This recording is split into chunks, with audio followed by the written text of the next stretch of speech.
Hello বন্ধুরা, কেমন আছো তোমরা সবাই? আমি রিয়া চলে এসেছি তোমাদের সামনে আরও একটি নতুন ব্লগ ভিডিও নিয়ে। আশা করি ভিডিওটা ভালো লাগবে। আমরা যাচ্ছিলাম হচ্ছে বাজারে, তো ভাবলাম একটু ব্লগ শেয়ার করি। আর কাছে দেখছো এই যে বড় পুকুরটা, এর ধারে না অনেক ভৃঙ্গরাজের ফুল ফোটে। তাই আমি একটা নিয়ে একটু লাগিয়ে নিয়েছিলাম কানে। আমার ফুলের জিনিস প্রচণ্ড ভালো লাগে। একটু হাঁটাহাঁটি করার পর আমি বসে গেছি বোনের সাইকেলে। আমিও ওকে ডবল নিয়ে যেতে পারতাম, তবে ওর সাইকেলে কমফোর্টেবল, আমি আমারটাতে, তাই জন্য আমিই বসে গেছি। আর সাইকেলে বসে জানি না তখন কী সব বকবক করেই যাচ্ছিলাম।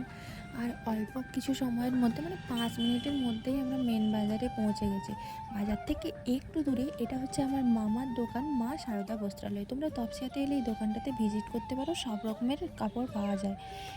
আমার ছিল পার্লারে কিছু কাজ, তাই জন্য পার্লারে চলে এসেছি। দেখো, এটা হচ্ছে লাবণ্যময় লেডিস বিউটি পার্লার। তোমরা যারা পার্লার সংক্রান্ত কাজ করাতে চাও তারা এখানে কন্ট্যাক্ট করতে পারো। কন্ট্যাক্ট নাম্বার অলরেডি দেখিয়ে দিয়েছি। আর এটা হচ্ছে তপসিয়া হাই স্কুলের কাছাকাছি, মানে খুবই কাছে।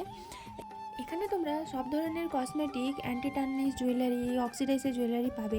আর সবথেকে যেটা আমার ভালো লেগেছে ওই দিদির বিহেভিয়ার আর তার কাজ।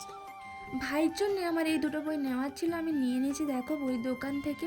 তারপরে দেন বাড়ি যাব, দেখি রাস্তায় যদি কিছু খাবার দোকান থাকে তো খাবার খেয়ে নেবো।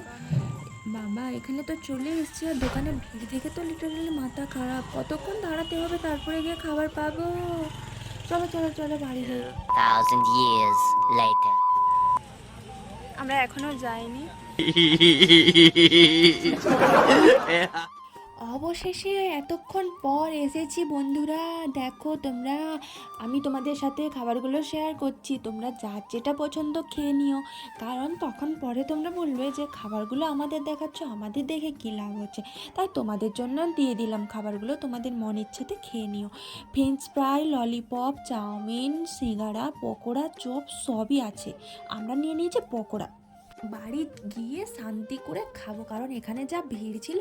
তাই দেখো, আমি বোনকে বললাম তুই থালায় আগে বের করে রাখ, কারণ ওখানে তো এত ভিড় ছিল, ওখানে বসে খাওয়ার সুযোগই ছিল না। তাছাড়া এখানে বাড়িতেও কিছুজন ছিল, সবার জন্যই এনেছি। তাই ওকে বললাম আগে থালাতে বের করে একটু সুন্দর করে ডেকোরেশন করে দে, কারণ ব্লগ করছি, একটু ডেকোরেশন না করলে কি ভালো লাগবে বল? না হলে তো এমনি টপাটপ নিতাম, খপাখপ গিলে দিতাম। তাই বললাম ওকে একটু গার্নিশিং করে দিয়ে স্যালাড দিয়ে, তাই সুন্দর করে স্যালাড দিয়ে সাজিয়ে দিয়েছে। তারপর আমি ওকেই বললাম দেন তুই এখন টেস্ট কর, প্রথমে টেস্ট করে বল কেমন লাগছে তোকে। ও দুজনেই খেয়ে বললো ফ্যান্টাস্টিক, খুবই ভালো ছিল। তোমাদেরকে এত কিছু খাওয়ালাম, তোমরা কি করছো বলো? চ্যানেলটাকে তো সাবস্ক্রাইব করো। আরে আরে আরে, সাবস্ক্রাইব তো করলে এখন অল নোটিফিকেশনটা অন করো।